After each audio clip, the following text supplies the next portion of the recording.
Қайырлы күн, құрметті менің оқушыларым. Бүгін біз сіздермен 9 сынып бойынша химия пәнінің ТЖБ бағдарламасын талқылап өтетін боламыз. Бізде сіздермен 9 тапсырма берілген, соны орындап шығайық. Ең біріншісі, амин қышқылындағы функционалды топтарды көрсетіңіз. Карбоксил және карбонил жоқ, ол тура келмейді, себебі бізде амин деп тұр, міндетті түрде амин тобы болу керек. Онда екіншісін қарасаңыздар, карбоксил және амидді. Бұл да бізге сай келмейді. Үшіншісінде карбоксил және амин. Міне осы бізге сай келіп тұр. Және төртіншісінде де карбонил бізге сай келмейді. Сондықтан жауабы С деп белгілеп өтесіздер. Екінші сұрақ. Карбон қышқылдары әлсіз қышқылдарға жатады. Сірке қышқылының диссоциациялануын көрсететін реакция түйіндеуін көрсетіңіз. Диссоциация деген ол міндетті түрде сумен әрекеттесіп, оның жаңағы иондарға бөлінуі, катион мен анионға. Карбон қышқылының формуласы CH3COH. Оған жаңағы суды қосқанда бізге екіге осылайынан ион мен катион қылып бөліп береді. Міне осы реакцияны таңдайсыздар. Түсінікті? Үшінші сұрақ. Аюпак номенклатурасы бойынша заттарды атаңыз немесе құрылымдық формуласын сызыңыз. Сіздерге белгілі мына формуланы көріп тұрсыздар. Бұны аюпак номенклатурасымен біз қалай атаймыз? Алдымен мына көміртектерін санайық. 1, 2, 3. 3 болғандықтан ол пропан болады.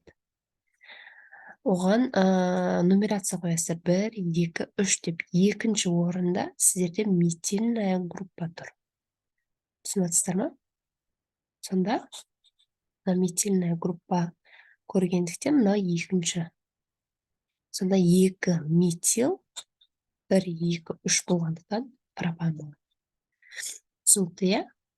Келесі фенил этанон дейді. Фенил этанон. Ең алдымен біз мынау жалғауға қарайық. 10 деген бізде кетонная группа деген сөз. Міне мынау. Осы бізде кетонная группа. Демек, міндетті түрде бір жерінде бізде осы екі байланыстағы О болады деген сөз. Және фенилдің біз сызбасын сызамыз. О да этанон болғандықтан міндетті түрде С мына жерде. H3 2С болады. Және С-ның байланысына бізде кетонная группа тұр. Сондықтан да оның формуласы дәл осылай жүреді. Түсінікті? Келесі сіздерге хлор, CH2, CH2, COOH. Міне қайтадан кетонный группа бар. Және COH деген бізде ол уже қышқылдың формуласы. Пропан. Себебі С-дан бізде 1, 2, 3. Сондықтан да ол пропан болып тұр. Және хлор нешіншісінде тұр? Хлор үшіншісінде тұр. Соны 3 хлор пропан қышқылы деп атайды. Түсіндіге балалар? Келесі 2 метил пропанол. Бұл да дәл солай. Ол болғандықтан бізде OH спирттің жалғауы болады.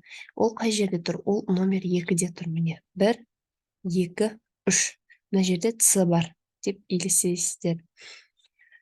Метил қай жерде тұр? Екінші орында тұр. Және спирттің жалғауы екінші орында тұр. Сондықтан да 2 метил пропанол 2 болады.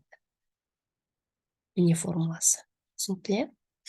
Осының барлығын жазып шығасыздар. Мына кестенің ішіне. Келесі сұрақ. Бутен 1 молекуласы кеңістік және класс аралық изомерлерді түзе алады. Жалпы изомер дегеніміз сіздер өткен жолымен нақтылай түсіндіріп кеттім. БЖБ болған кезде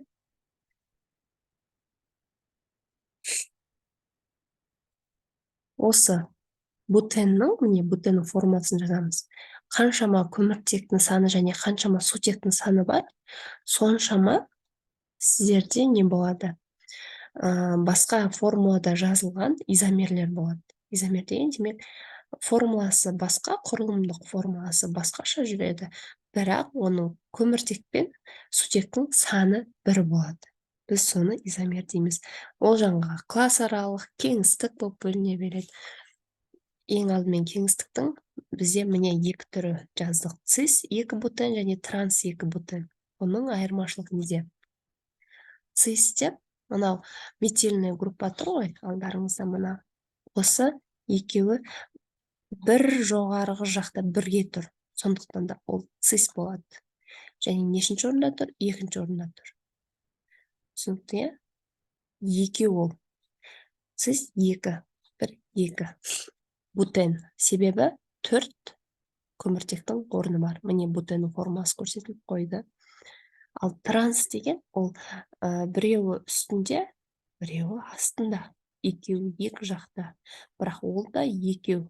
Екі метилный группа бар. Сондықтан да ол транс бутен болады. Міндетті түрде ортасында екі қос байланыс бар. Түсінікті, иә?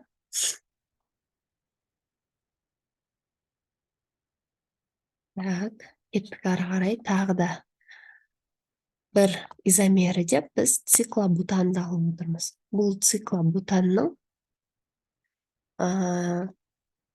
не себепті циклы? Оның міне қараңыздар, бір сызығы, екінші, үшінші сызығы және төртінші сызығы. Осы төртеуі бірін-біріне жалғанып тұр ма? Квадратты көріп тұрсыздар ма? Осы квадратты біз цикла деп атаймыз. Және ол төртеу болғандықтан ол міндетті түрде бутан болады. Және де С-ға қаншама байланыстар жетпей тұр, соншама сіздер мына сутектерді жазып шығасыздар. CH мындай былай қысқартып екі десеңіз болады. Немесе осылайынан жазып жазсаңыздар болады. Міне осы изомерді циклобутан деп атайды. Түсінікті? Осы изомерлерді жазып шығасыздар. Келесі сұрақ. Белгісіз X органикалық заты жанғанда көмір қышқыл газын және су түседі. X заттың құрамында 80% көміртек атомы және 20% сутек атомдары бар. Заттың молекулалық массасы 30 грамм бөлінген моль. X затының молекулалық формуласын табыңыз. Енді ең алдымен сіздерге осындай есеп берілген болса, бұл есептердің алдымен берілгені, шешуі және жауабы болу керек. Берілгеніне жазамыз. Сіздерге не берілген? Сіздерге берілген X заттың құрамында 80% көміртек атомы, 20% сутек атомдар. Міне, көміртегіңіз 80%, сутегіңіз 20% және заттың молекулалық массасы. Мына біз табатын заттың молекулалық массасы 30 грамм мольға тең. Осы заттың сіздер формуласын табамыз. Міне осылайынан сызып, формула Z сұрақ белгі. Шешуі. Көміртектің біз массасын анықтап алуымыз керек, мольға бөліп. Бұл жерде 80% бөлінген 12 бүтін 100-1 тең болады 6,66. Сутектікінде дәл солай шешіп аламыз, 19,80 шығады. Бұл бізде бірін-біріне бөлген кезде мольдық саны 1-ге 3-ге тең. 1 к 3 деп орысша айтады ғой, 1-ден 3-ге тең. Демек, біз осы CH3 міне С1 H3 түсінікті, осының молярлық массасын есептеп көрейік. Оныкі бізде 15 грамм моль болып тұр. Енді 15 грамм моль, ал сіздерге берілген заттың мөлшері 30 грамм моль болып тұр. Енді оның жаңағы количествосын тауып аламыз, мынандай қылып. Ол 2 болады. Осыны біз енді 2-ге көбейтеміз. Демек, ол 2-ден 6-ға. Сонда формуласы С2H6 болады. Түсінікті, міне дәл осылайынан шығарып, өзіңіз түсініп алсаңыздар, ешқандай да қиындығы жоқ есеп. Келесісіне өтейік. Осы X затының жану реакциясының теңдеуін жазыңыз дейді. Жану реакциясы дегенде міндетті түрде ең алдымен көз алдыларыңызға сіздер О2-ні қосуларыңыз керек. Міне С2H6 қосылған О2, С2 және H2O кез келген жану реакциясының алатын заттары С2 болады және H2O. Мынау газ, мынау су. Газ бен су болады. Бұны теңестіресіздер. И осы реакцияны осылайдан жазып қоясыздар. Міне осы сіздерде жану реакциясы. Келесі сұрақ. Алкен және алкин қанықпаған көмірсутектерге жатады. Екеуі де галогендермен реакцияға түседі. Алкен мен алкиннің қарапайым қосылысының формуласын жазыңыз және оларды атаңыз. Кез келген алкен мен алкинді алатын болсақ, ең алдымен этен мен этинді алуға болады. Этен дегеніміз, мына окончание «н» болса, сіздерде екі қос байланыс бар деген сөз. Жалғауы «ин» мен бітетін болса, сіздерде үш қос байланыс бар деген сөз. Түсінікті, сонда этеннің формасы CH2 қос байланыс CH2 болады, ал этиндікі CH, үш қос байланыс CH. Түсінікті, осындай кез келген алкен мен алкиннің формасын осылай жасаңыз болады. Метан бар, этан бар, пропан кез келгенін алып жасаңыздар болады. Түсінікті. Келесі, төмендегі сурет бойынша алканды алкиннен қалай ажыратуға болады? Жауабыңызды түсіндіріңіз. Алкен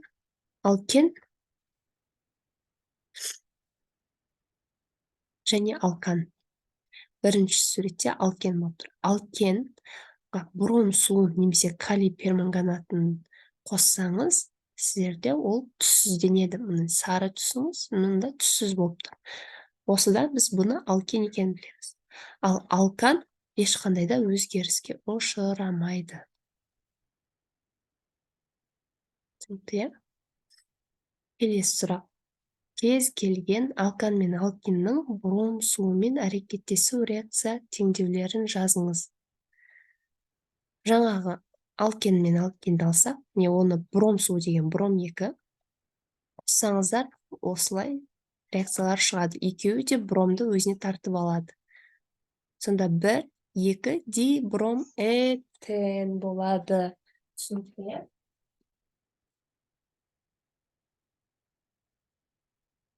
Келесі сұрақ. Алкендердің құрамында қос байланыс болғандықтан полимерлену реакцияларына оңай түседі. Пропеннің полимерлену реакциясына жазыңыз және қолданылуына мысал келтіріңіз.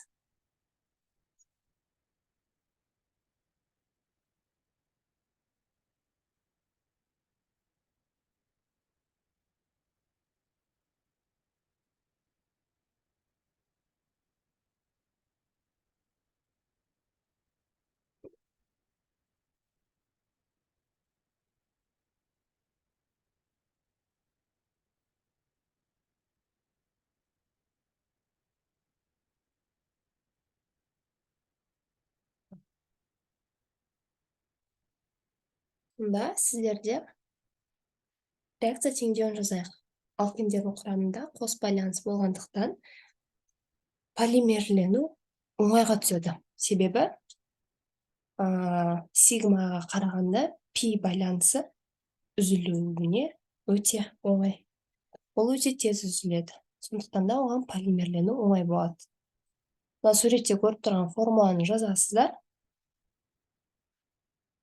Және реакцияны қалай өтетінін, катализатор арқылы қалай өтетінін осымен көрсеткенде жазып қойсаңыздар болады. Келесі сұрақ, қолданылуы. Қай жерде қолданылады? Бұл полимерлер пластмасса, клей, лак, парфюм, ыдыс жасауда сондай өндірістерде қолданылады екен. Келесі сұрақ. Елімізде биоотын өндірісі қарқынды дамып келеді. Биоотын биологиялық қалдықтарды қайта өңдеу арқылы биологиялық шикізат оттан алынған отын. Биоэтанол биоотынға жатады.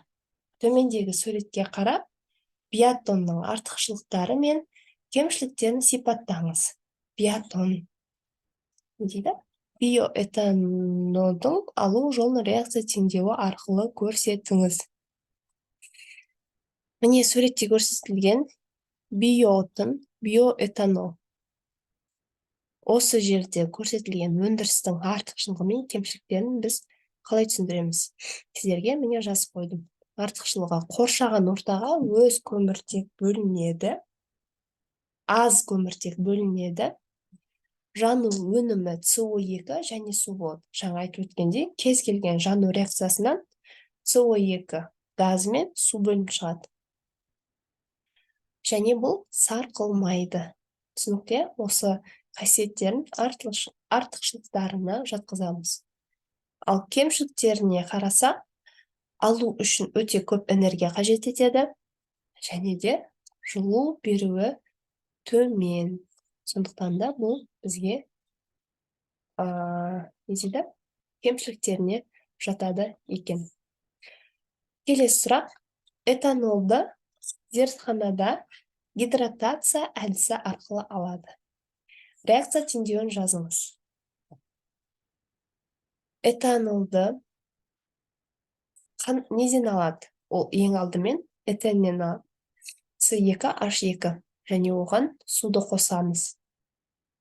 Бұл бізде ацетилен. Ацетиленге суды қосқанда ол өзіне сіңіріп алады да С2H5OH болып шығады екен. Түсінікте? Осы реакцияны осылайынан жазып қоясыздар. Бұны біз гидратация әдісі деп атаймыз. Осы этанолдың қолданылуына мысал келтіріңіз дейді. Қай жерде қолданылады? Бұны медицинада дәрі-дәрмек жасау үшін, спирттік ішімдік жасауда және еріткіш ретінде қолданылады екен.